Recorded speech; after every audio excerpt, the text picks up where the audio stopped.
Om Sadashiva Samarambam Shankaracharya Madhyamam Asmadacharya Parantam Vande Guru Paramparam Ishwaro Guratmeti Multi Beda Vibhagne Vyomavad Vyaptadehaya Dakshinamurtaye Namaha Sarva Vedanta Siddhanta Gocharam Tamagocharam Govindam Paramananda Satguru Pranatosh Maha Om Shanti Shanti Shanti Om. Gratidão mais uma vez pela companhia. Então hoje nós estamos no dia 2 de junho, entrando no capítulo 2 do livro A Essência da Iluminação, cujo título é Conhecimento e Experiência. Então, o James diz o seguinte: quando você desiste de procurar no mundo dos objetos, está pronto para a escolha espiritual. Quando eu tinha 25 anos de idade e no meio de um profundo desespero, tive uma epifania de proporções épicas que virou minha vida e me colocou no caminho da iluminação. No entanto, a busca não precisa começar com um evento traumático. Talvez um livro como O Poder do Agora tenha chegado em suas mãos e te conduzido para outros livros, até que, eventualmente, você tenha descoberto a ideia da não-dualidade. Ou talvez, por razões de saúde, você tenha começado a fazer yoga e em seguida se interessou por meditação, que por sua vez te levou à ideia de iluminação. Ou ainda, você tenha achado um Buda de pedra num bazar, colocado no seu jardim e ao mesmo tempo percebido que sua mente não estava mais preocupada com aquelas questões cotidianas de antes. Pode ser também que alguém tenha te levado para ver a famosa santa do abraço e algo inexplicável tenha acontecido. Quando estiver pronto, você irá descobrir inúmeros caminhos que alegam poder te conduzir para fora desse mundo.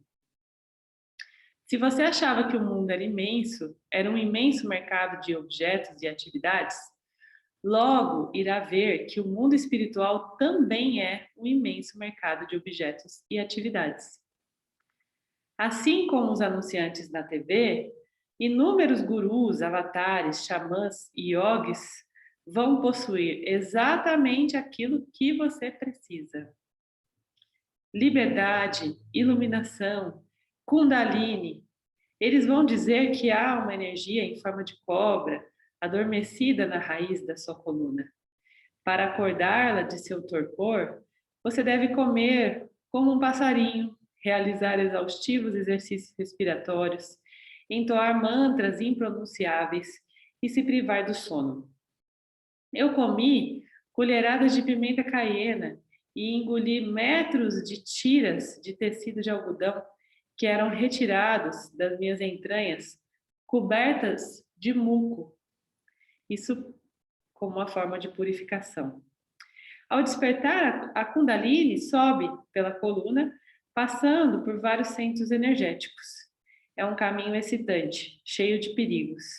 A Kundalini não é fácil de ser controlada e pode desviar para uma corrente nervosa menor, que circunda o sistema nervoso central, se fixando ali e causando todo tipo de diabrura. Mas, se tudo correr bem, ela continua a espiralar para cima. Chegando no centro cardíaco, ela libera amor incondicional. Ao entrar na mente, ela provoca um fluxo de sabedoria. E, finalmente, o grande final, ela explode através de uma passagem mística no topo da sua cabeça e se funde à consciência, ao ser ilimitado, proporcionando um orgasmo espiritual espetacular, que dura para sempre e te liberta.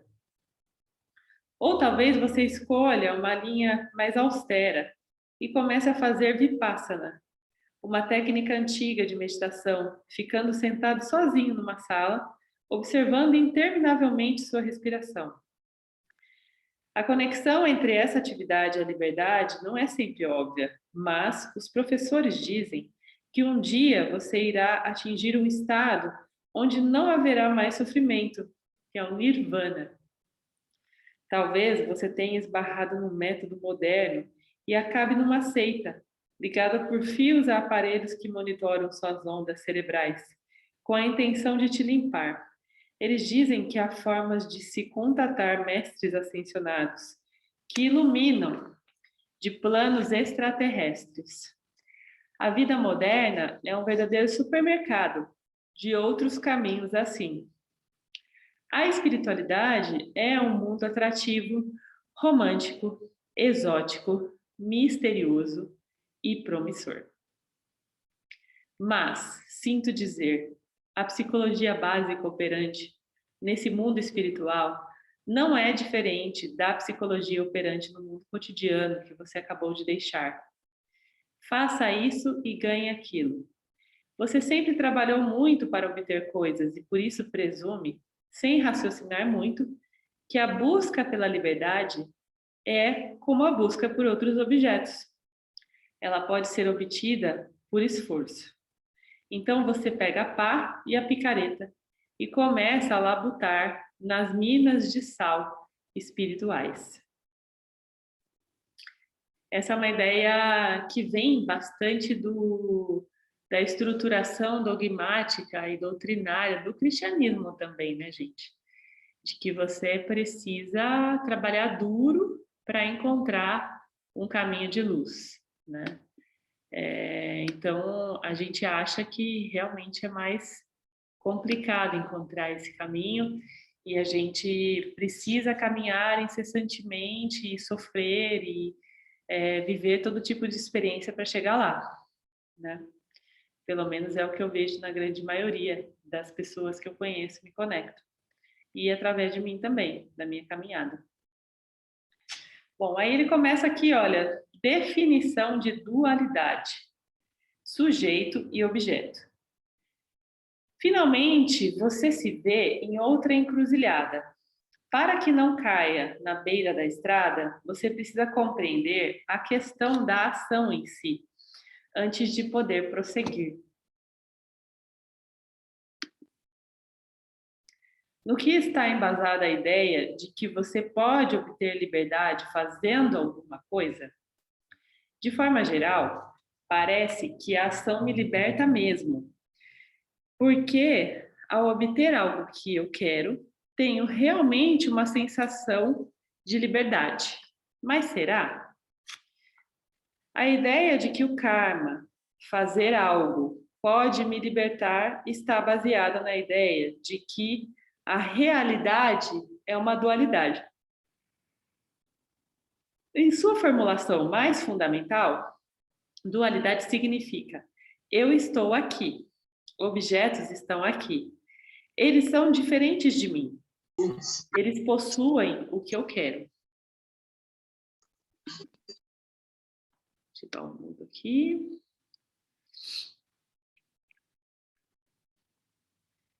É assim que a realidade se apresenta para nós e é nisso que acreditamos. Partindo dessa premissa, meu raciocínio inconscientemente prossegue assim. Como eu não me sinto livre e a experiência de liberdade é possível, ela deve estar disponível em algum outro lugar. Portanto, preciso fazer algo para chegar lá.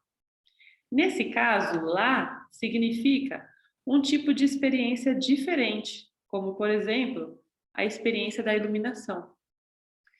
Então, a gente tem uma tendência natural de acreditar que a iluminação é uma experiência e que ela está lá, fora de nós. Okay? Lembre-se, experiências também são objetos. Mas, pela nossa análise da localização dos objetos, sabemos que a realidade é não dual. Mesmo que as aparências digam o contrário. Dizemos que os objetos são experienciados em mim através do instrumento experimentador, que é a mente, e que a mente é um objeto que também não está separado de mim. Amando de algum poder misterioso, a mente assume a forma dos objetos, que aparentam ser diferentes de mim, o sujeito. Ela pode fazer isso porque não possui uma estrutura própria, não tem forma. Alguns ensinamentos afirmam que a mente se transforma nos objetos, mas isso não é verdadeiro. Se ela se transformasse nos objetos, não poderia se modificar depois para se tornar outro objeto, e estaríamos presos a uma única experiência para sempre. Num segundo, você pode experienciar uma árvore, e no segundo seguinte, um cachorro ou uma banana, sem qualquer mudança na natureza da mente. A mente continua assumindo diferentes formas, sem ser afetada pela forma que assume. Dizemos que a mente aparece como objetos. É como um filme de cinema, no qual os objetos aparecem sem causar qualquer mudança na tela em si.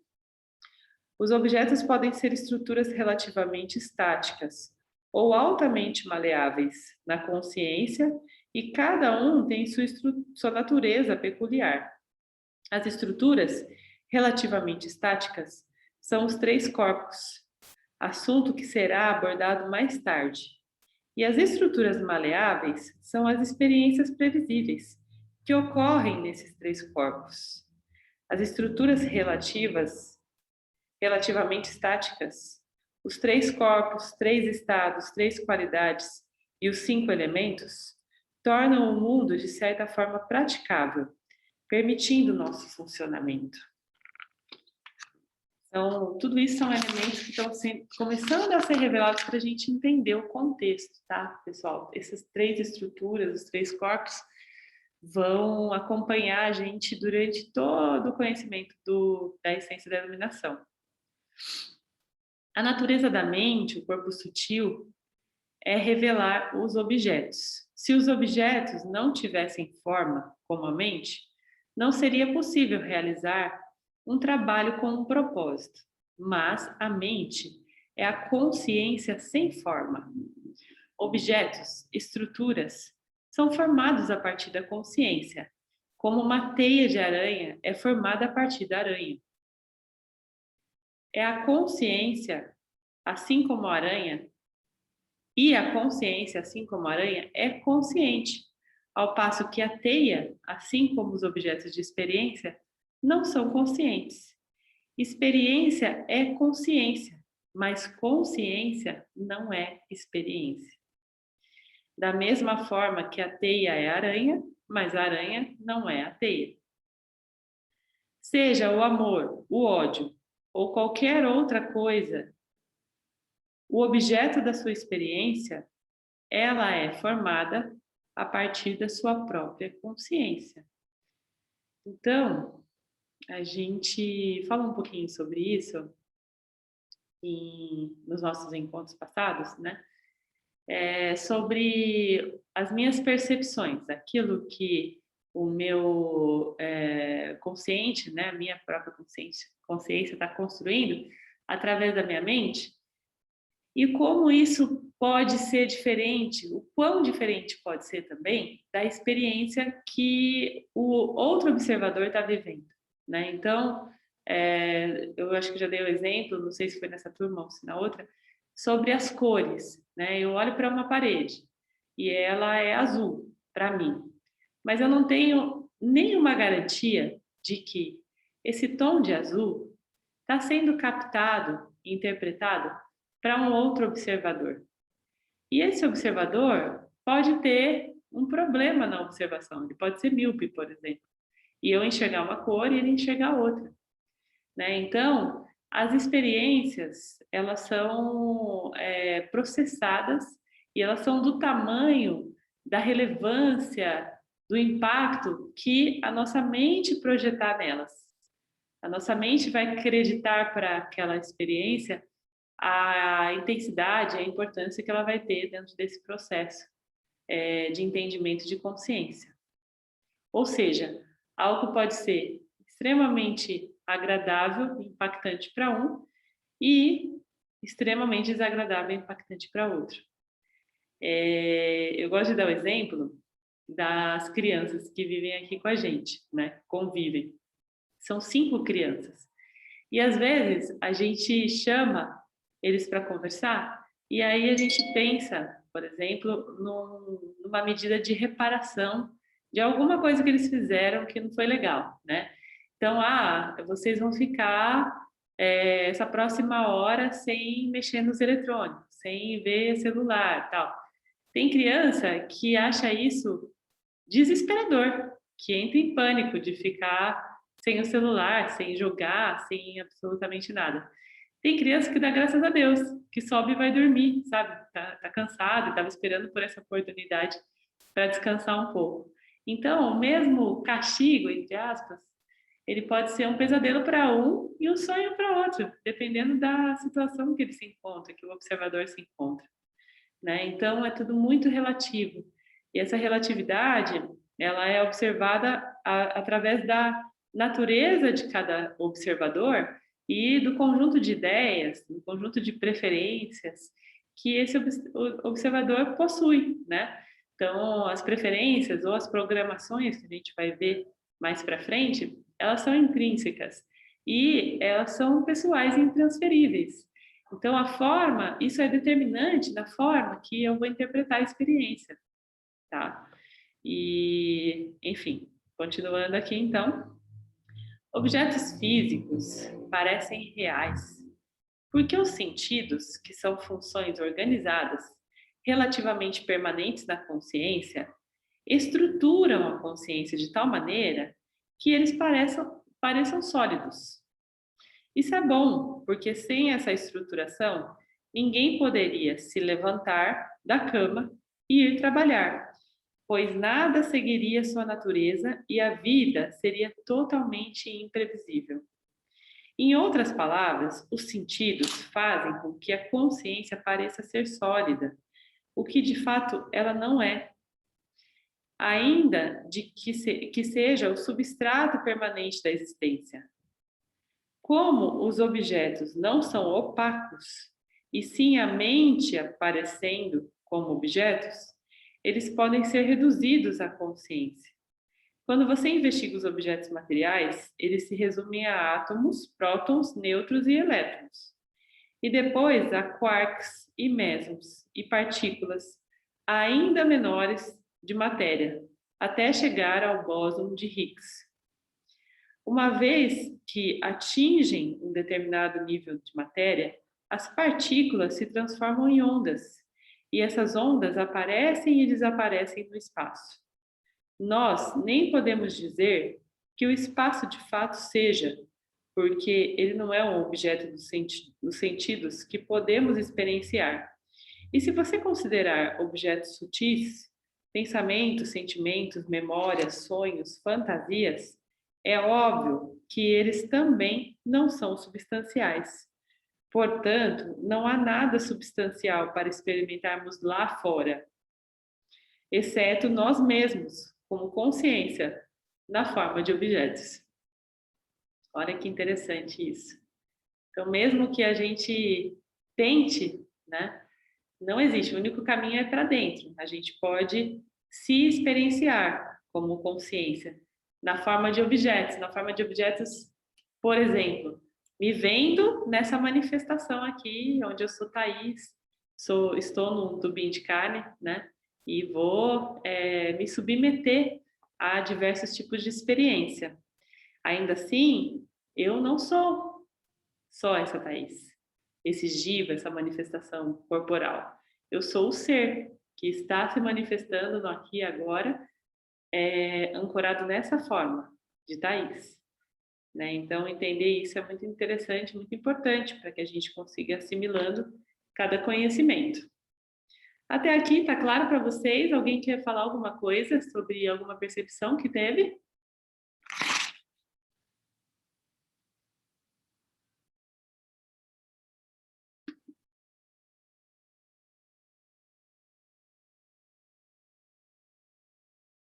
O Tiago falou aqui uma outra pergunta sobre o que é a plenitude. A plenitude, Tiago, segundo o Vedanta, é a certeza de que nós somos completos, né? Plenitude e completude têm o mesmo significado aqui pela ótica do Vedanta. Então, quando a gente se considera pleno, a gente acredita, considera de fato de que somos o ser, e como ser somos completos, somos pura consciência, que tudo permeia, tá? Então, segundo o Vedanta, inclusive, no final, né, daqui da Sangha, a gente faz o mantra da plenitude, que é o Purnamada, que é justamente essa afirmação de que está tudo certo, que estamos completos, de que está tudo na perfeita ordem, tá? Então, essa plenitude, essa sensação de plenitude é essa fé, essa crença de que realmente está tudo na sua perfeita ordem, inclusive nós. Nós estamos plenos e completos. Tá? Então, segundo o Vedanta, é isso. Alguém quer falar alguma coisa, gente, a respeito do capítulo 2, né? Até o momento que a gente chegou aqui? Uma percepção, uma sensação, uma pergunta? Eu vou contar uma experiência minha aqui da separação da mente e do ser, né? Uhum. Foi bem complicado no começo para eu conseguir entender. Hoje eu entendo bem mais essa separação. Então, uma dica para a galera aí é que é insistir mesmo, porque é um pouco bem complicado para quem está começando agora conseguir fazer essa separação, né? Então, hoje eu tenho essa ciência e ficou bem mais fácil para mim em várias situações. Então, era só isso. E hoje, até hoje, eu passei por uma situação, estava escutando o áudio, aí eu não lembro qual foi se eu recordar, depois eu falo. Eu fiz uma comparação que ficou um pouco mais simples para entender. Eu falei, vou falar hoje, mas daqui a pouco eu lembro, aí eu falo, tá A hora bom? que você lembrar, você traz para cá, para a gente Tá bom. compartilhar. Mais alguém? É o que o Val falou mesmo no dia a dia, pessoal. É uma questão de tempo e de observação. Então, o que é essa observação, essa reflexão? É a etapa do aprendizado, da estruturação do aprendizado chamado Manana. Então, o que a gente está fazendo aqui agora? A gente está submetendo o nosso ser ao conhecimento. Nós estamos expondo a nossa mente ao conhecimento. Essa etapa do conhecimento é chamado de Shravana, que é exatamente essa escuta ativa. Para que essa escuta seja integrada, nós precisamos da etapa do Manana, que é refletir sobre isso e observar isso acontecendo no cotidiano, tá? Então, não tem como a gente fazer um download completo apenas ouvindo o Vedanta, apenas expondo a mente ao conhecimento. É incompleto, tá? Não é possível fazer dessa maneira. Por isso mesmo que lá atrás o próprio James já falou que o Vedanta não é um conhecimento para se assimilar através do autodidatismo, ok? Porque o autodidatismo faz com que a gente entre nessa reflexão durante a leitura, que a gente interfira nessa leitura na nossa mente, né? Então, não, a forma ideal de fazer é essa, ouvindo primeiro e refletindo esse conteúdo lá no cotidiano, onde é possível a gente observar esses fenômenos acontecendo, né? Então, o que o Val disse é muito real. Demora um tempo para a gente se observar como observadores e entender a mente como um objeto aparecendo.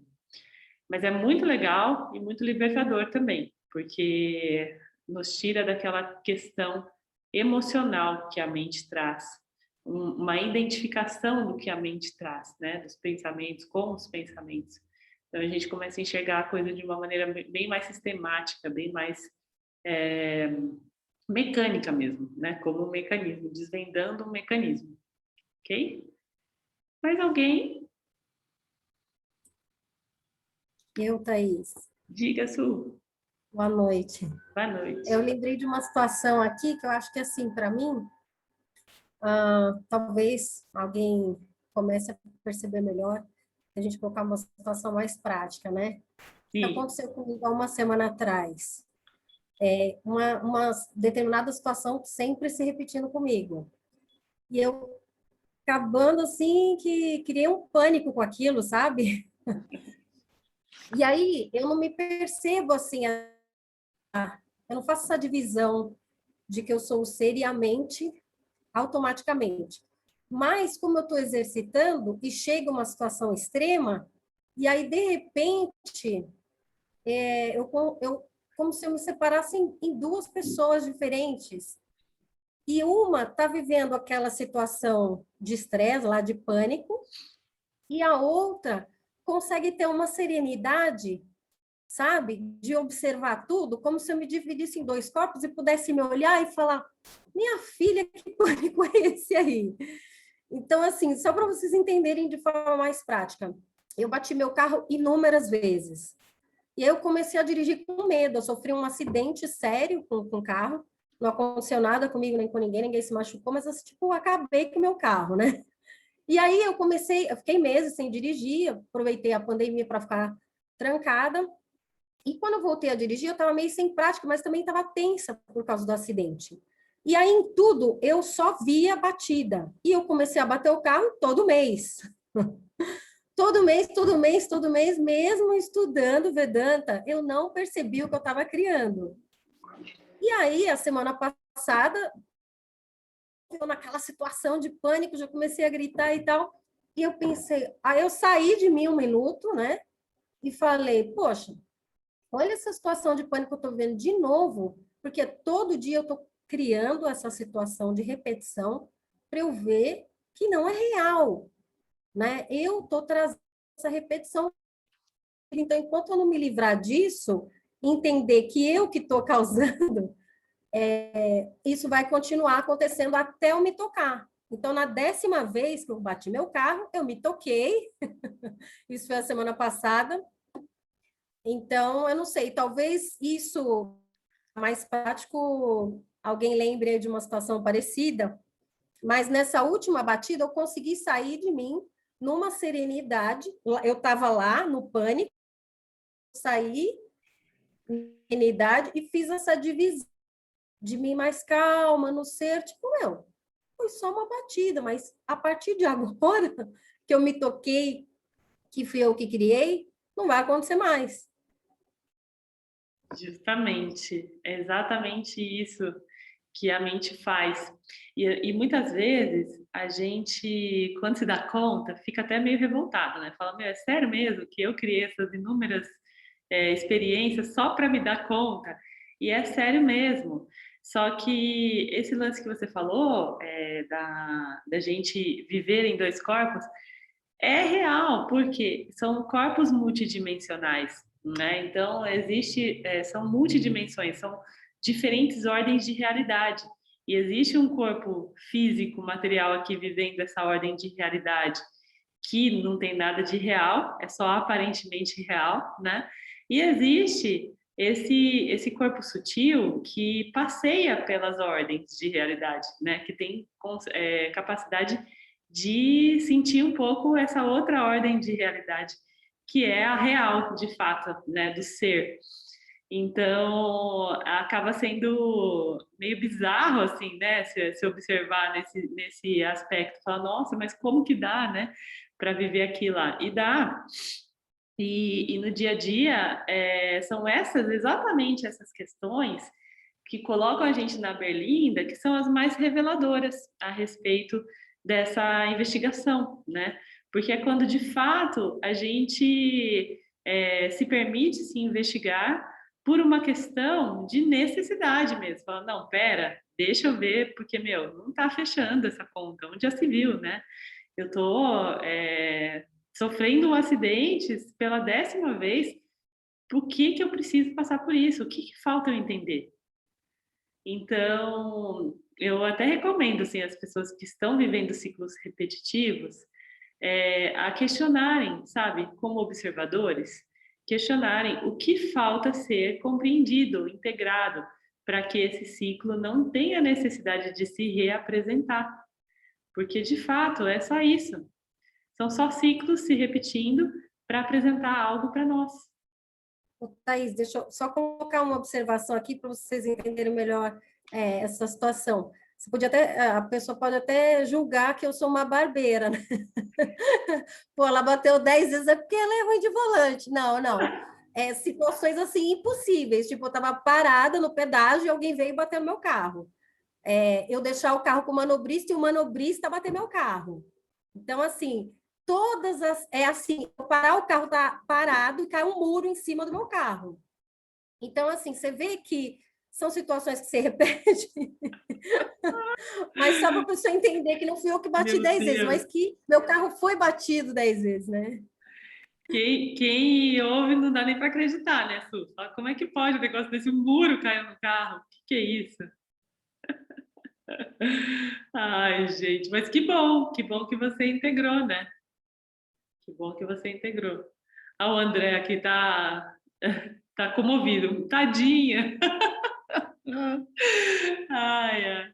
Que nada, André, tudo aprendizado, tudo. Foi um ensinamento, assim, enfim, eu entendi, agora meu carro vai parar de sofrer, coitado. E é isso, né? Quando a gente deixa de se identificar com a questão, é quando a gente desvenda.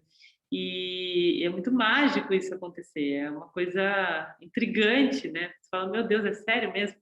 E assim, comigo tem acontecido isso com muita frequência, de me olhar de fora tendo piti com uma coisa, sabe? Do tipo, piti interno, assim, de estar tá incomodada, estar tá inconformada, ou tá, sei lá, de qualquer maneira, querendo modificar o campo ou controlar o resultado da ação, e de repente eu tô lá de fora me olhando e falando, Thaís, não acredito que você tá fazendo isso essa altura do campeonato, sabe? É muito doido. E aí acabo rindo também. Falo, nossa, que loucura, né? Não é que eu tô fazendo isso de novo? E geralmente são coisas repetidas, né? São vinculativas. A gente vai ver um pouquinho mais sobre isso mais para frente. Mas é isso. A gratidão, Su, pela partilha. A Fer estava aqui erguendo a mão. Ela está aqui ainda? Parece que ela sumiu. Ah, tá aqui. Fer tá aqui. Você quer falar, Fer? Eu ia falar justamente sobre isso, que geralmente a gente se vê fazendo esse tipo de coisa, né? Essas atitudes repetitivas. E o que fazer? No momento, só observar e entender que você está fazendo de novo aquilo. Já é um primeiro passo? Seria essa a alternativa? Observar e identificar que você está fazendo. Sim, a identificação é uma primeira etapa da discriminação, que a gente chama no Vedanta, né? Então, identificar é discriminar. Mas o exercício do Vedanta, Fer, é você não se identificar com isso. Porque o que faz, de fato, a gente ficar repetindo é trazer para o campo das emoções e se identificar. Então, por exemplo, eu tenho uma programação de comer doce.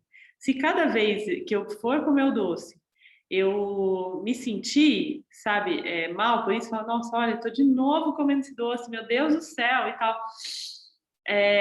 A tendência é que eu repita isso, porque eu saio do campo da discriminação e vou para o campo da emoção, né? Eu fico presa numa teia. Então, uma das formas de começar a dissipar e sair desse ciclo vicioso é justamente deixar de se identificar. Você, e sim, se auto-investigar, sabe? Do tipo Sherlock Holmes de si. Você olha e fala, tá, deixa eu entender. O que é elementar aqui? O que está aparecendo com muita clareza para mim? Como eu posso olhar isso de uma maneira de evidência mesmo, sabe? Trazendo evidência de uma programação que não me representa, que não me define. Uma só programação não define quem eu sou, porque eu sou um ser, eu sou ilimitado, eu sou consciência, pura consciência que permeia tudo. Ou seja, um hábito, né, vinculante, uma ação que se repete, ela não é capaz de determinar quem eu sou. E isso serve para absolutamente tudo, tudo na nossa vida, tá? através do Vedanta, a gente aprende isso, a tirar esse olhar emocionado, apaixonado ou desapaixonado, tipo, desiludido, né, sobre si mesmo, e entender que aquilo é uma programação se manifestando, entende? E aí, quando você percebe, você se abre para entender a causa dessa programação. A fonte, o que está por trás disso, entendeu? Porque geralmente o que está por trás disso é uma coisa muito simples de ser resolvida, mas ele fica tão adornado, tão cheio de coisa, que uma vez que você se entrega para um desse adorno, sabe? Você volta naquele campo de dor, de emoção e fica... Aí isso que torna tudo eternamente vinculante, né? Então, repetitivo, tá? Aí o Thiago está falando aqui, as tempestades em copo d'água. Sim, mas às vezes nem é uma questão de aumentar, sabe? Não é questão de aumentar, mas simplesmente de se identificar, falar, putz, olha eu de novo fazendo isso. Não, não é você. É uma programação que está no seu campo, entende? Isso não é você. Isso não te define, isso não te representa. É apenas uma programação que está no seu campo. E se você tiver capacidade de investigar a fonte, você tem capacidade de enfraquecer. Porque as programações, pessoal, eu já vou começar usando essa analogia, porque eu gosto muito dela, que me fez enxergar as coisas de uma maneira interessante. Assim. Imagina que uma programação é como uma cadeirinha de uma roda gigante. Então, ela está aqui, ela vai passar no seu campo, aqui na sua frente. Aí você está observando. Então, aqui, ó, começa aqui, você vai observando, né? Chega lá embaixo, imagina que aqui nessa linha tem um corte de consciência. Quando ela passa aqui, ó, ela some da sua vista. Ela some da sua consciência, da sua mente. E ela vai ficar um tempinho lá embaixo, que é o inconsciente ou subconsciente, né? Então, você tem um tempo para observar e refletir a respeito dessa programação antes que ela volte aqui no campo da visão. Tá? Então, é como aquela cadeirinha da roda gigante. Às vezes está aqui em cima, está uma coisa meio emocionante, meio emocionada, mas você sabe que vai passar e ela vai descer e vai sumir de novo e daqui a um tempo ela vai surgir de novo.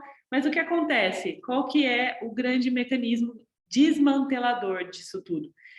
Quando ela está aqui no auge, você não alimentar, você não dar combustível para ela. Então, o que vai acontecer? Ela vai sumir e aí, da próxima vez, é capaz que ela volte com menos velocidade, menos força, sabe? Ela vai passando com menos força. Se você não retroalimenta com emoção, com identificação, a tendência é que em algum momento ela não tenha mais força para chegar no campo, entendeu? Ela se recolhe. Então, a gente chama isso de recolhimento para o corpo causal, ou seja, ela volta lá para a fonte e não sai mais de lá, porque ela não tem mais energia para sair de lá, tá? Então, o que aconteceu ali com a Su, né? Ela estava dando energia para aquele fenômeno se estabelecer ali no campo dela, e aparecer e reaparecer e reaparecer, ela que estava dando energia, retroalimentando aquilo, né? E isso é para tudo, gente. Tem gente que fala, eu vejo alguns fenômenos acontecendo na minha casa direto quebra espelho, quebra copo, meu filho chora e é um quiprocó e tal.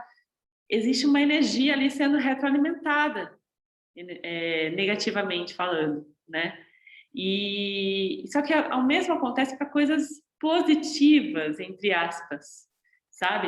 A gente fica criando apegos, coisas super legais que tem que repetir, que tem que repetir, que tem que repetir, né? E que não significam algo tão bom assim, porque tudo que é vinculante, tudo que causa apego também é ruim, entendeu? Então, no nosso dia a dia, nós temos que saber, tanto para o bem né, quanto para o mal, tanto para coisas boas quanto para coisas não tão boas, ruins, entender que a gente pode ter no máximo preferências e não apegos, necessidades, porque nós somos seres completos e quando a gente determina uma necessidade, uma determinada necessidade, a gente fica apegado e aí a gente cria ou volta para essa dualidade de enxergar que tem algo além de mim que eu preciso para me preencher. Né? E assim, é tão doido que esse mecanismo do sofrimento, ele tem uma coisa por trás muito, muito sorrateira, mas que causa em nós uma autopiedade que coloca a gente no estado de desfrutadores de algumas coisas também, sabe? Do tipo assim, nossa, eu sofri tanto essa semana que eu mereço me encher de sorvete, de chocolate, ou eu mereço dar uma escapadinha de qualquer coisa, sabe? Porque eu mereço escapar daquilo que eu me propus, de retidão, de disciplina, porque eu sofri. Então, o sofrimento, ele traz para gente esse lugar, sabe, de piedade, de autopiedade e de autorrecompensa. É uma loucura. E assim, esses mecanismos ficam se estabelecendo. E essa piedade, esse complemento por objetos, sempre acontecem através das experiências, que é o que a gente está falando aqui hoje. Ok? Bom, então, continuando, fé, gratidão. O Igor quer falar. Vamos lá, Igor. Quero sim. Aconteceu uma coisa interessante essa semana. A gente tá com o lance da reforma e tal, você sabe, o Mário sabe, a gente conversa muito nos processos, né? Uhum. E aí chegou, acho que foi ontem, se eu não me engano, a Fernanda, a gente estava na casa e tal, aí um compadre nosso, eu virei e falei para ele assim, falei, pô, a gente podia tomar uma cerveja, né? Aí ele falou, pô, trabalhamos tanto, hoje foi tão... Aí a Fernanda olhou para mim e falou, não, o que a gente combinou, não sei o quê. É exatamente Aí ela lembrou isso. agora. É exatamente isso. A gente cria esse mecanismo de autopiedade, né? E aí a gente merece se ferrar um pouco mais, né? Criando um pouquinho mais de dependência de alguma coisa, porque a gente já se ferrou muito. Aí vamos ferrar mais um pouquinho, né? Então, e foi um dia assim que esse compadre nosso virou e falou assim: nós já estamos ferrados, vamos acabar de fazer força e regaçar tudo hoje e tal, e depois ele tomar cerveja. Aí eu pensei, falei assim, pô, mas eu tinha combinado, né, que a cerveja só ia vir no final de semana, a semana ia ser uma coisa mais regrada e tal. Aí entra no lance da autopiedade, né? É. E tem uma música do Legião que fala que disciplina é liberdade, né? Nossa, verdade.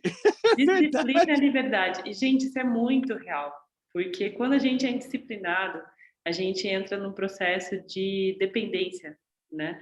Então, o que é a disciplina? É aquela autoafirmação constante de que aquilo não me preenche, de que aquilo não me define, né? Então, é que eu posso sim me abster das experiências, de determinadas experiências, que eu não vou morrer por isso, não vou ser menos por isso, eu não vou ser menos feliz por isso. Pelo contrário, a felicidade vem à medida que eu enxergo essa libertação desses objetos, né? Que eu sou Não, e você capaz faz, de...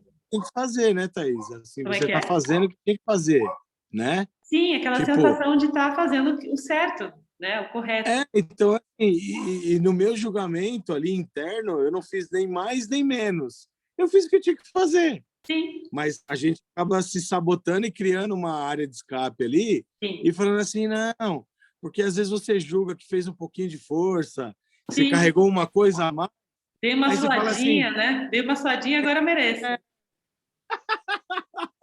É louco demais, né?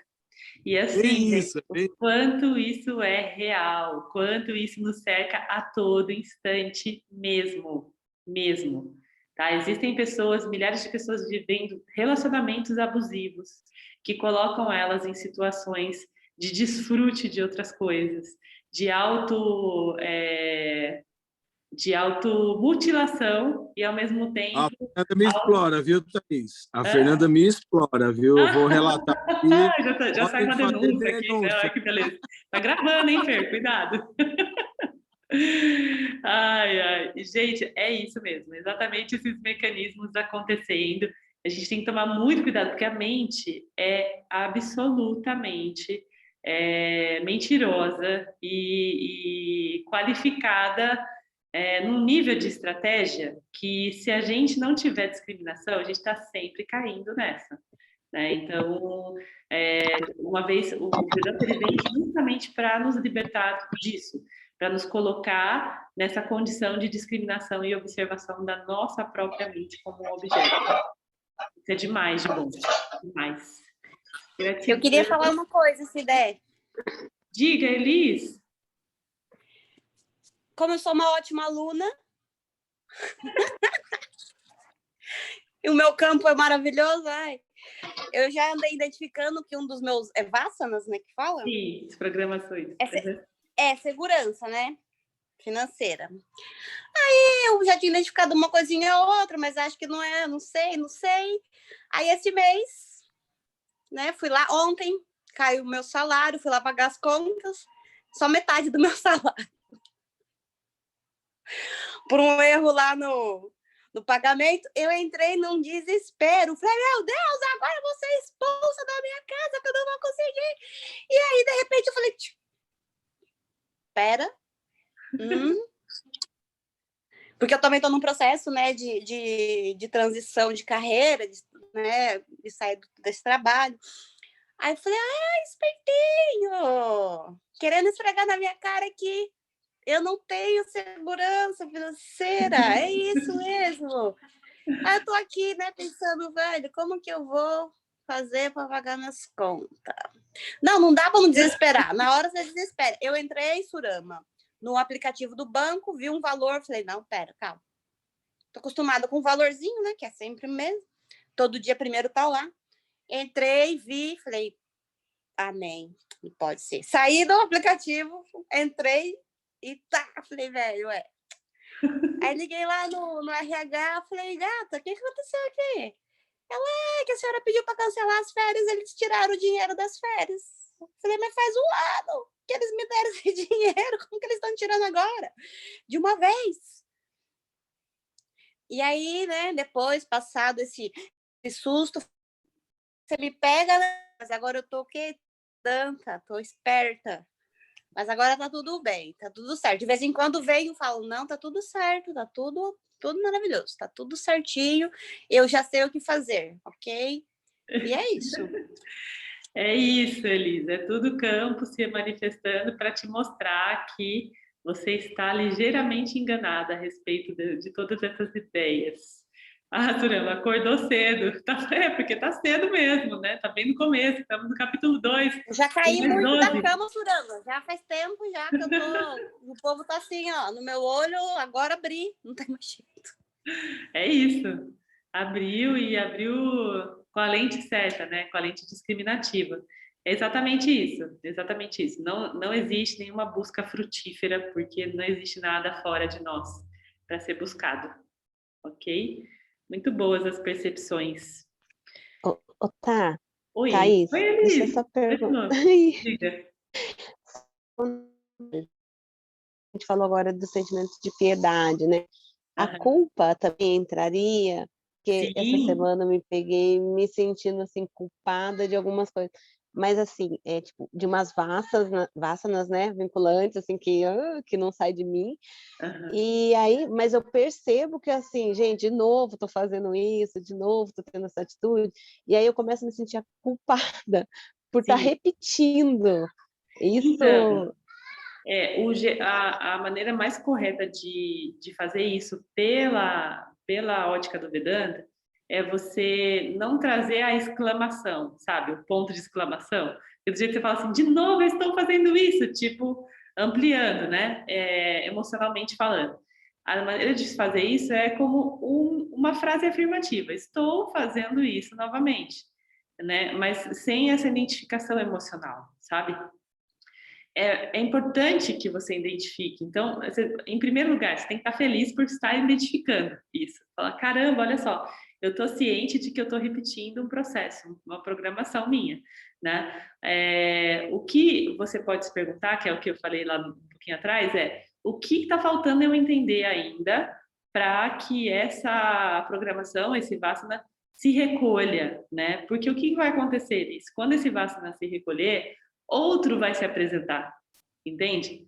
Porque não vai ter esse momento que às vezes a gente pensa, tá bom, vou liquidar meus programações e de repente vou estar livre, não vai mais aparecer nada no meu campo. Isso é uma ilusão, porque enquanto a gente estiver manifestado aqui, a gente está fazendo um trabalho para o campo. O campo, ele é mórfico e ele é coletivo. Então, a gente, como trabalhadores do campo, vai pegar essas ideias, se identificar com elas e reproduzi-las, né, no mundo, porque nós somos manifestação na Terra. A manifestação de Deus na Terra vem através de nós. Então, essas vasanas, né, a gente, para quem não sabe, gente, quem ainda não conheceu o vocabulário, vasana é uma programação, tá? São essas ações repetitivas. Essas vasanas, elas precisam se manifestar na Terra através de nós como semeadores dela, sabe? Porque é o campo se autorregulando, é o Criador fazendo a criação através das criaturas, entendeu? Então, enquanto nós formos criaturas aqui manifestadas, nós vamos sempre nos ver às voltas de uma programação. A diferença é que, conforme a gente vai tirando uma ou outra, outras vão surgindo. Então, a gente está fazendo um trabalho de depuração, né? Então, esse trabalho vale a pena. E quanto mais a gente faz isso, mais habilitados e habilidosos nós vamos nos tornando. Então, a tendência é que a gente ganhe, né, produtividade nisso aí. No fim das contas, a gente está aqui para isso, para depurar, para aprimorar. É um a menos, é isso mesmo, essa contagem. Isso, pô, um a menos, ufa, né? E aí vai surgindo um outro. E a tendência é que surjam programações mais complexas, mais desafiadoras. Então, tem gente que fala, meu Deus, parece que quando vai melhorar, piora. Entende? Mas esse negócio de piora é muito relativo, porque na realidade você está recebendo uma outra programação mais complexa, justamente porque você está maduro para isso, né?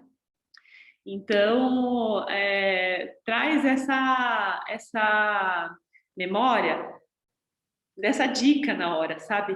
Tira a exclamação da questão, não enxerga isso como uma demanda emocional e se pergunta, fala assim, Elis, o que falta você entender para depurar, para passar para a próxima fase, né? Porque é tipo um game que chega, um momento que fica chato, né? Você fala, meu, de novo eu tô nessa fase, eu já sei absolutamente tudo. Não é absolutamente tudo, porque senão se você soubesse, você não estaria nessa fase, né? Então questiona, tá? Que história aí, que arma que eu preciso acessar, ou que botão que eu tenho que apertar para destruir esse chefão que está me aparecendo aqui nessa fase, né? E aí, de repente, revela, né? Esse mecanismo se revela na totalidade para você dissipar, né? Tirar ele da frente, tá bom? Mas é isso aí, tem que tirar essa sensação, porque a culpa, ela vai te colocar de novo naquela situação da dualidade, porque culpa vem de uma ideia rasa e errada, errônea, de que você controla alguma coisa, né? E não, você não controla, você não precisa se sentir culpada por não controlar. A única coisa que está acontecendo ali é que o seu processo de discriminação ainda não está maduro o suficiente para dissipar aquela programação repetitiva. Mas, se você insistir, assim vai ser, né? Então, fica firme, satívica, né? Equilibrada, gente, é o termo aqui. Equilibrada, não se deixe convencer de que isso é você, ou te define de alguma maneira, tá? Para que você consiga dissipar. Aí o Hélio escreveu aqui, trabalho de depuração que no fim do dia é coletivo, certo, Thaís? Sim, é coletivo, porque uma vez que a gente faz uma depuração de uma programação individual e essa programação vai, de alguma maneira, afetar outra pessoa, ela passa a ser coletiva, né? E essa programação, ela está no consciente coletivo. Então, por exemplo, se eu falar, a Elis falou, descobri que eu tenho uma programação, uma busca por segurança. Bom, ela e a torcida do Corinthians, né? Quem que não tem busca por segurança? Então, é coletivo, né? Agora, a diferença é que tem gente que tem menos e tem gente que tem mais. Tem gente que tem busca por segurança financeira e tem gente que tem busca por segurança emocional. Tem gente que tem busca por segurança de alguma outra coisa. A segurança pode se manifestar de várias maneiras, né?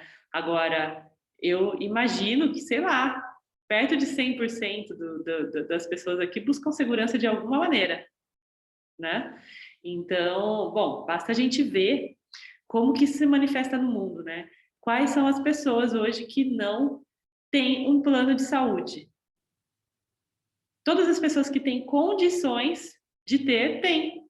E o que é ter um plano de saúde? É ter segurança da saúde.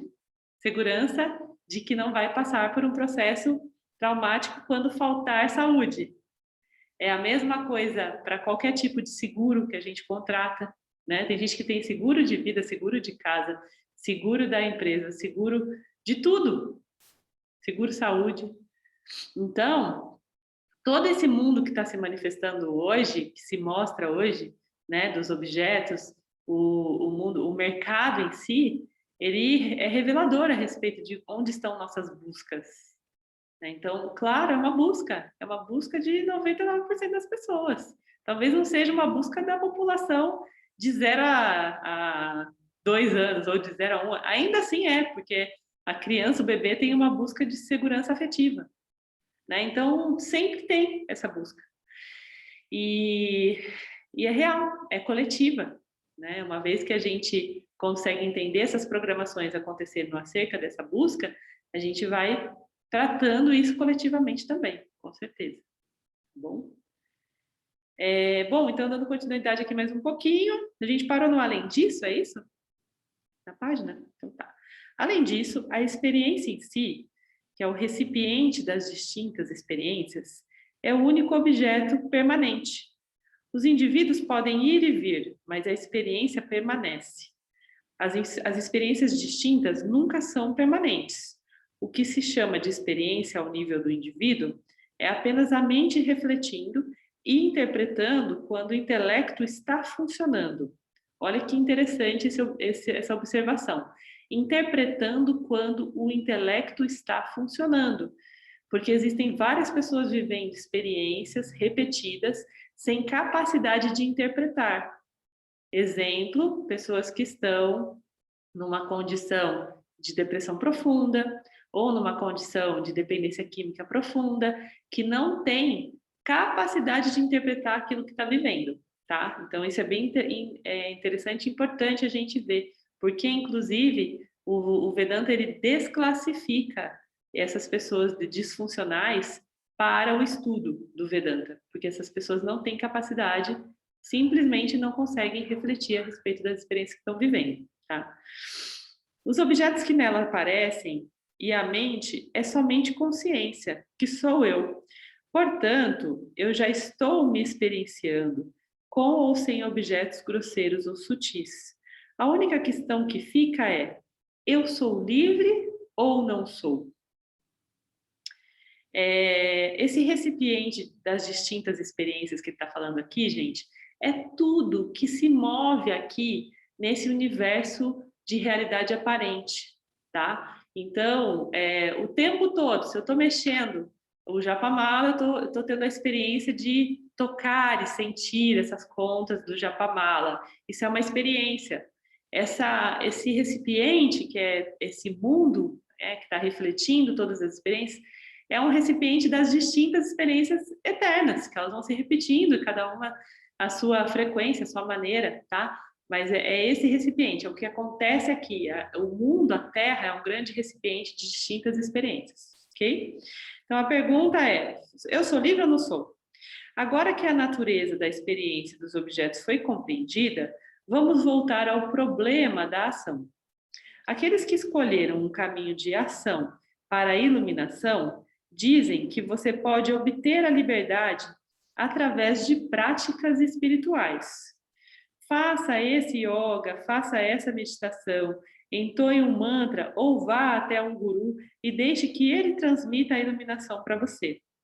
É impressionante quanto esforço é investido em práticas espirituais com a ideia de que isso irá trazer um estado permanente de plenitude ou iluminação.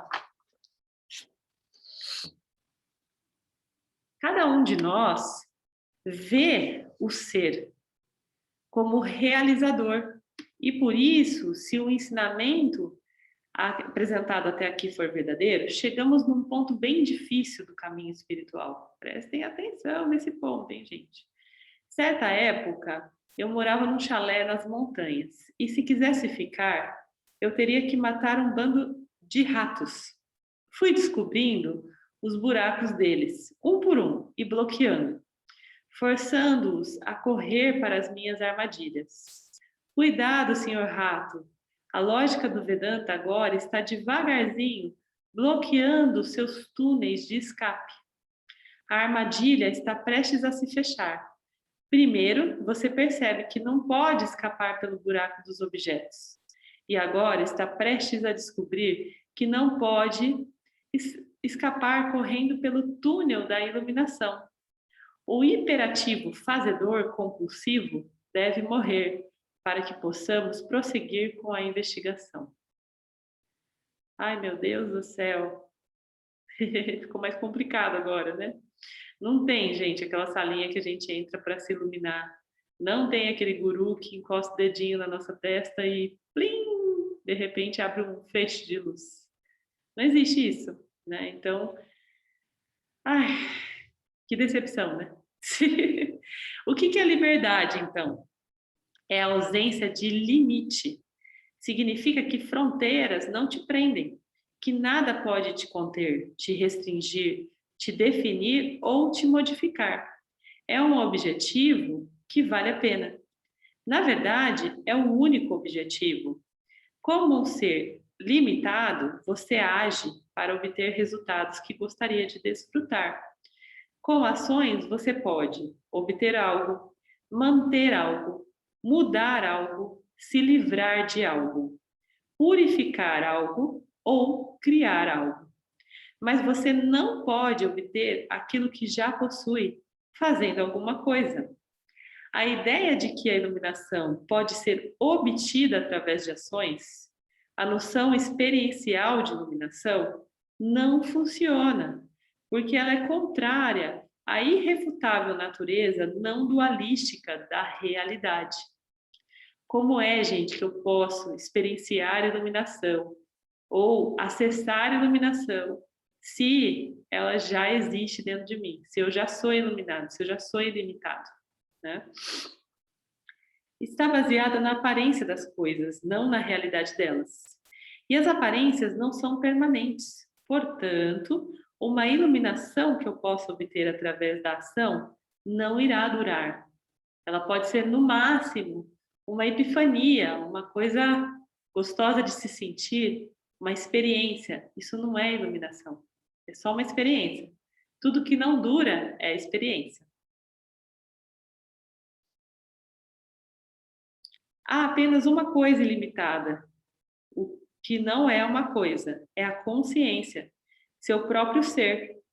Na verdade, há apenas consciência, embora as aparências sugiram o contrário. A realidade é você, a completa consciência não dual. Essa é a essência dos ensinamentos do Vedanta. Assim sendo, se você não compreende isso, e não se sinta mal se não entende, pelo menos até que eu tenha lido esse livro, até que tenha lido esse livro, você vai se ver realizando ações limitadas para obter um resultado ilimitado, sem saber que o resultado ilimitado é você. Um grande sábio da nossa tradição chama o Vedanta de yoga sem contato. Yoga significa contato. Ou seja, o Vedanta é uma não prática. O Vedanta é só uma consciência de que o ser está aí, de que o ser é você. Ok? Mas como que a gente faz? Não tem que praticar? Tem que reafirmar. Mas já existe isso dentro de você. Deixa eu ver aqui. Ah, o Hélio, isso é de dar nó na moringa do caboclo, né? Hélio, a ideia é essa. A ideia é dar um nó aí para estancar esses padrões de pensamentos que não fazem sentido, definitivamente. Vamos dar os nós. Os caminhos não funcionam. Por que os caminhos não funcionam, gente? A não aceitação desse simples fato desqualifica praticamente qualquer buscador da iluminação. Porque a ação não funciona aqui e buscadores estão comprometidos com a ação. Eles são forçados a confiar em fantasias que irão libertá-los. E nesse mundo, gente, das manifestações espirituais, no mundo xamânico mesmo, tem várias técnicas que prometem uma iluminação, né? Tem um mecanismo que se chama busca da visão, que você sobe uma montanha até lá em cima para enxergar o ser que você é lá em cima, né? E muitas pessoas fazem essa busca da visão, buscando justamente acessarem esse ser que somos, né? Então, esse é só um exemplo. Tem inúmeras práticas, experiências que prometem esse contato com a iluminação. Mas o que é o contato com a iluminação? É, no máximo, um estado, uma epifania, que se resume a uma experiência. Tá? Então, isso não é iluminação, é um contato apenas, que é a experiência. Vedanta não é um caminho espiritual. Ele não promete experiências místicas. Ele não tenta te conectar a nada, porque você já está conectado. Ele não tenta mudar sua experiência, embora sua experiência seja transformada quando você compreende quem é. O Vedanta não tenta te consertar, porque você não está quebrado. Ele não tenta te curar, porque você não está doente. Ele é firmemente baseado na realidade. É conhecimento existencial baseado em bom senso. A ação é inevitável no mundo diário e definitivamente ela tem seu lugar no mundo espiritual, conforme iremos ver. Mas ela não é um bilhete para a liberdade. Alguns argumentam que o Vedanta, a autoinvestigação, é uma ação, mas não é. É a natureza do ser e é por isso que está ocorrendo o tempo todo em todos nós. Mas é importante saber que ela tem um resultado diferente das ações ordinárias. Ela produz conhecimento, não uma experiência particular. Para obter aquilo que já possui, o que você poderia fazer? Você pode apenas saber que o possui e saber o que isso significa. Não há outra possibilidade. Que conclusão podemos tirar desse fato? Só uma. Se você quer se libertar, precisa transformar seu desejo por experiência em desejo por autoconhecimento. Tchan, tchan, tchan, tchan. Olha só. Existe uma grande diferença entre o desejo por experiência e o desejo por autoconhecimento. Isso tem sido, inclusive, uma causa que a gente aqui na Arca tem abraçado com a própria experiência, porque a gente percebe que existem pessoas que buscam a experiência, por exemplo, das medicinas pela própria experiência e não pelo autoconhecimento que essa experiência pode auxiliar a acessar, né? Então, a gente descobriu, a gente percebeu que existe esse fenômeno. Existem inúmeras pessoas vivendo a experiência pela experiência. E existem inúmeros grupos, casas, né, que conduzem a experiência pela experiência. Sem esse foco do autoconhecimento, sem essa preocupação de condução desse caminho do autoconhecimento. Então, a gente precisa ficar atento. Por quê? Porque a experiência, ela antecede o caminho do conhecimento. Existem, por exemplo, inúmeras pessoas que ainda não estão preparadas para fazerem a investigação vedantina. Existem alguns impeditivos, e o maior deles é a mente disfuncional, que aparta aquele buscador de uma discriminação correta do autoconhecimento, né? Então, para esses casos, o autoconhecimento começa a chegar através da experiência mesmo, né? Então, é um caminho muito válido. Agora, a maioria das pessoas finda a busca na própria experiência e não no autoconhecimento. E aí fica uma coisa absolutamente rasa. E sobre isso, existem portfólios, menus inúmeros de experiências no mundo espiritual que você pode ter para ficar nesse lugar da experiência pela experiência, né? Então, mesmo quando a gente escolhe acessar conhecimento através da experiência, autoconhecimento, né? A gente tem que ter isso muito aqui perto, sabe, dos olhos, não deixar isso se perder de vista no meio desses adornos e de todos esses enfeites da experiência, né? A gente tem que se lembrar do nosso propósito dessa busca, porque é muito fácil findar a busca por autoconhecimento em busca, ou transformar, né, em busca de experiência pela experiência, tá? Então, até fica de reflexão para vocês aí, como é que tem sido essa busca de vocês no universo das experiências? Vocês têm tido esse objetivo em vista sempre do autoconhecimento? É uma questão que precisa ser vigiada dentro de nós. Bom, então, terminando aqui, ó, vou ler mais um pouquinho. Eu quero autoconhecimento. A busca pelo autoconhecimento é diferente da busca por outros tipos de conhecimento. Porque se você compreende quem é, não irá precisar compreender mais nada. Enquanto que o conhecimento dos objetos simplesmente se revela mais ignorância. O Vedanta diz: o que é aquilo que, ao ser conhecido, torna o resto conhecido? Se eu entendo quem sou, minha busca cessa. O que é autoconhecimento? Eu sou a consciência. Esse conhecimento me liberta, porque só há eu. Sendo todos os objetos apenas consciência, eu estou sempre presente. Se eu estou sempre livre e sempre presente, tudo o que preciso fazer para me tornar livre é perceber quem eu sou. Quando é que não estou presente como consciência? Se você possui um objeto e acredita que ele o faz feliz, então você tem um problema, porque o objeto não permanecerá com você o tempo todo. Todos os objetos, todo o estado mental, sentimentos, pensamentos, ideias, circunstâncias, situações, pessoas amadas e objetos físicos vêm e vão. Mas eu não venho e vou.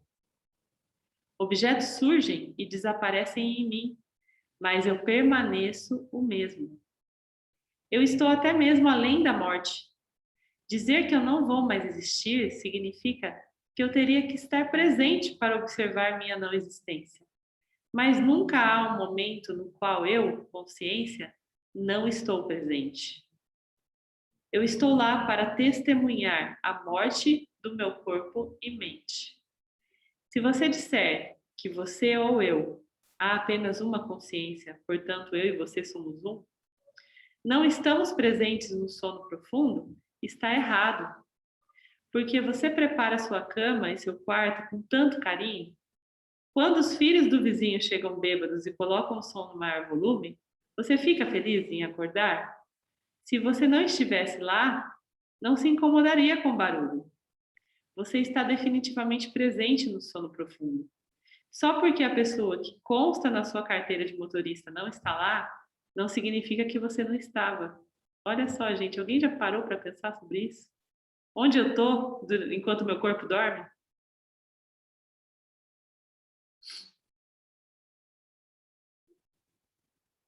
Durante o sono, você pode se deliciar sem objetos.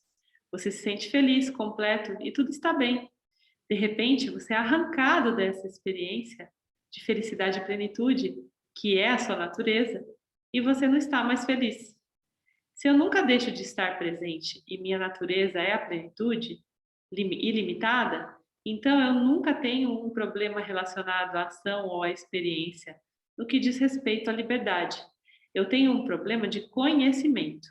Se isso é verdade, eu necessito de um meio de conhecimento, porque o conhecimento, incluindo o autoconhecimento, não acontece por si só.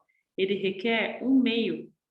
Mas, antes de entrarmos no próximo ensinamento, o meio para o conhecimento é importante colocar mais alguns pregos no caixão da iluminação experiencial.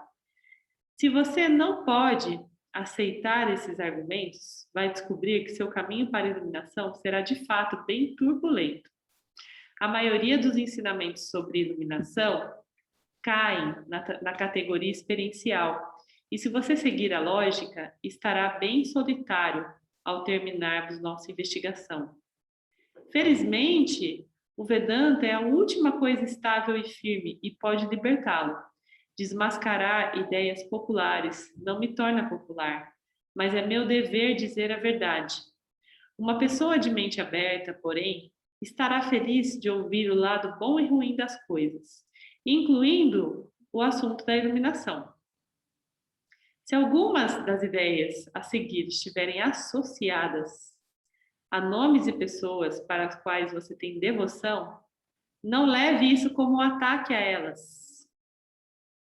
Não estou tentando derrubar ninguém para me promover, não há nada pessoal nisso. A lógica fala por si só. Liberdade da dependência da sua experiência dos objetos para ser feliz é libertação.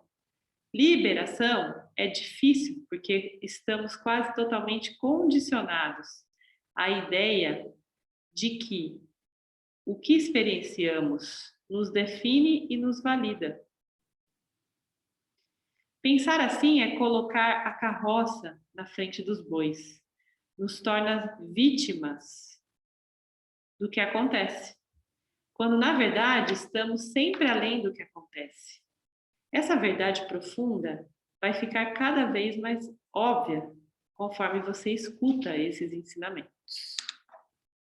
Então, parando aqui, antes da gente entrar nos mitos da iluminação, a gente vai fazer isso na próxima Sanga, o Hélio disse: sempre penso sobre isso, Thaís. Quando resolvo imaginar por que não sonho ou não lembro dos sonhos, eu penso: onde é que eu fui? Eu, esse cara lá dentro. Sim, a gente está existindo ali, né? Quando o nosso corpo físico não está em manifestação. Então, a nossa tendência é condicionar o nosso ser ao que se manifesta. E não, o nosso ser existe e também é em manifesto. E ele existe ali enquanto o corpo não está se manifestando, né? No estado de sono profundo. E aí, galera, o que vocês acharam até agora sobre conhecimento e experiência? Vou deixar mais uns minutinhos aqui para quem quiser trazer algum download, alguma percepção, pergunta, complemento, que tal?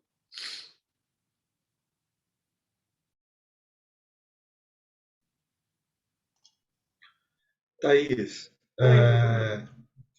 tirar uma dúvida aqui. A programação é Vassana que fala? Vassana, aham. Ele é também o estudo da base de crenças limitantes. Seria isso também? Essa programação? Sim. Vassana também pode ser uma crença que se apresenta. Vassana, segundo o Vedanta, é toda programação que, de alguma maneira, sabota o nosso sistema. Mesmo que ela pareça positiva, né? ela pode ser um processo de sabotagem através do apego. E quando ela é pseudo-negativa, é um processo através da aversão. Tá? Então, nós, nesse ambiente dual, a gente fica sempre às voltas do apego ou da aversão. E a Vassana é essa programação que se apresenta justamente para nos provocar a nos render ao apego ou à aversão. É esse mecanismo, tá? Aí, conforme a gente vai adentrando, você vai ver com mais detalhe como é que isso funciona. Porque para que isso funcione, a gente tem que estar em 3 estados diferentes de manifestação. E aí, em determinado estado, vão aparecer algumas vassanas específicas, em outro estado, outro tipo de vassana, tá? E aí, mas a gente vai trazer com mais detalhe, assim, mais para frente. Mas basicamente é isso. A essência da vassana é a programação repetitiva de ações que se apresentam no nosso campo, para nos provocar, tá?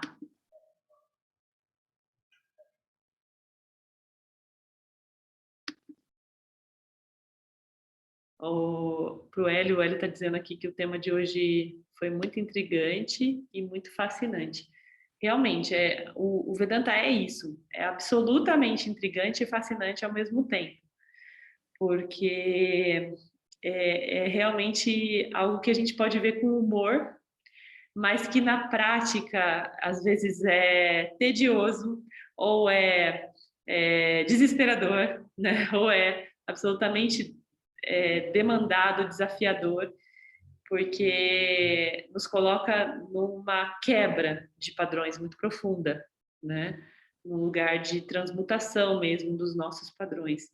Então, de fato, é intrigante e desafiador ao mesmo tempo, e bom e uma delícia ao mesmo tempo, né? É bonito de ver, você fala, caramba, eu mesma desenvolvi uma admiração tão profunda por tudo isso, sabe? Conforme eu fui adentrando nessas nuances, eu fui percebendo o quão grandioso é esse sistema, o quão absoluto e o quão relativo é ao mesmo tempo, e o quão perfeito é, sabe? Então é um mecanismo de uma perfeição assim que, meu, só o Criador pensaria, só o Criador teria capacidade de criar, sabe? Não tem, vai muito além da nossa capacidade humana esse mecanismo. Então, somente o Criador teria também capacidade de revelar esse conhecimento para a gente, né? Então, é por isso que o Vedanta é um conhecimento revelado. É impossível, é simplesmente impossível um ser humano prever todo esse mecanismo como o Vedanta revela, porque é algo que está muito além da nossa capacidade humana de perceber e de desvendar, né? Então, é muito bonito também. É tudo isso. É de uma intensidade muito interessante. Aí, eu não achei, desculpa, Thaís, eu não achei muito intrigante, não. Eu achei até libertador. Porque essa busca pela iluminação é um caminho que não tem fim. Porque você nunca atinge aquilo que você esperava.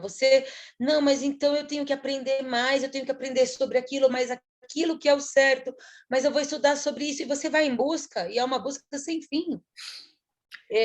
Eu acho que todos nós, né, que se chegamos até aqui, estamos em busca sempre de algo mais, né? De a arte da felicidade, aonde está a felicidade e o que eu tenho que fazer para me tornar um ser extremamente iluminado para me tornar feliz.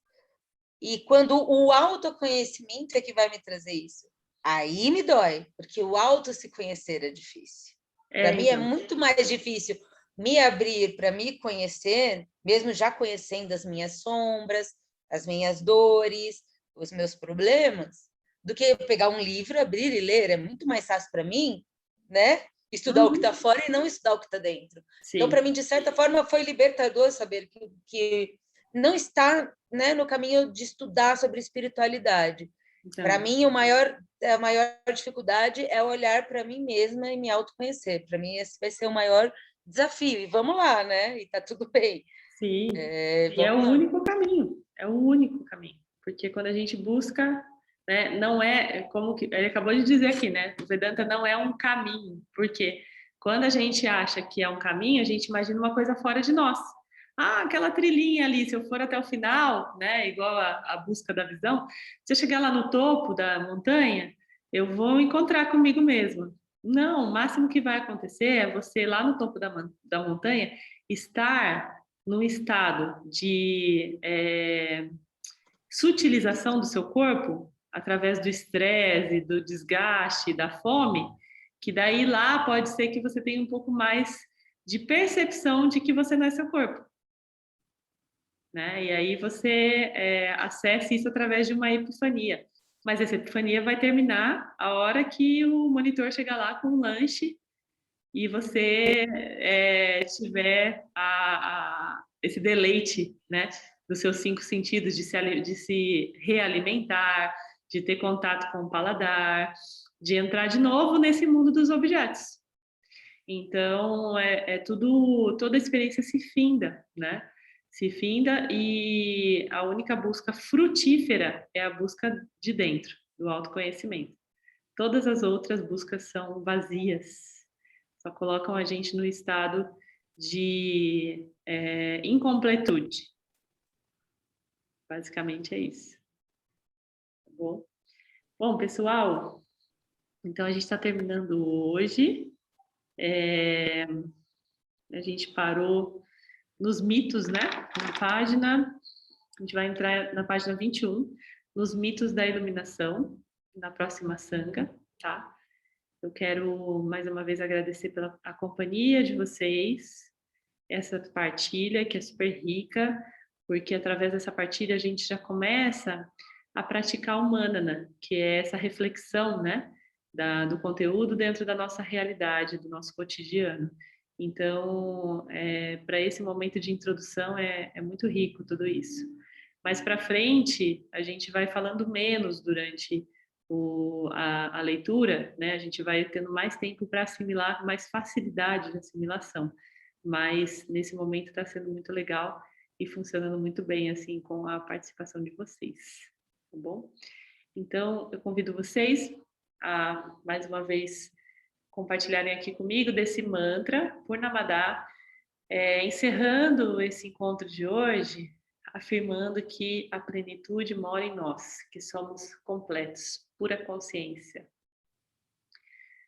Om Purnamada Purnamidam Purnamudachyate Purnasya Purnamadaya Purnameva Vashishyate.